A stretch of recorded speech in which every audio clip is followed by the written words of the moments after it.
안녕하세요. 오직 뇌와 신경에 집중하는 도청한의원 김도환 대표원장입니다.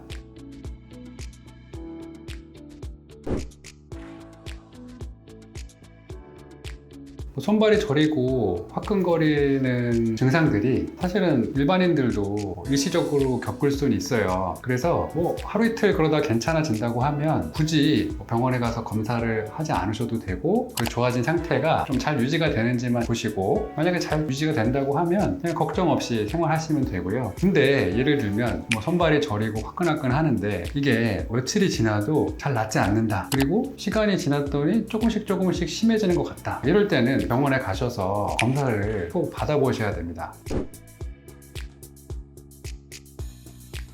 이 부분이 되게 중요한데, 우리가 말초신경병증이 사실 증상이 이렇게 막 통증이 극심하지가 않고, 보통은 처음에는 뭔가 손끝이나 발끝이 좀 저리저리하다, 그리고 조금 시간이 지나더라도 그냥 발만 좀 무디거나 뭔가 좀 불편하다, 화끈거린다, 시린다 이러는데, 이게 막 일상생활에 막 큰 지장을 줄 정도로 심하지가 않는 경우들이 많아서, 보통은 그냥 좋아지겠지, 병원 가서 신경과 약 먹으면서 좀 덜하면 그냥 괜찮겠지 하면서 막 시간이 몇 달, 1년, 2년 이렇게 가는 경우들이 많은데, 문제는 우리가 그 병원에서 처방하는 약을 먹고 있다 하더라도 그 약들은 사실 치료제가 아니거든요. 그냥 증상을 좀 이렇게 완화시켜주고 증상을 좀 덜 느끼게 해주는 그런 들이지, 막 신경이 회복되고 몸이 회복되는 약이 아니기 때문에 그 약을 먹고 괜찮다고 해서 괜찮은 게 아닌 거죠.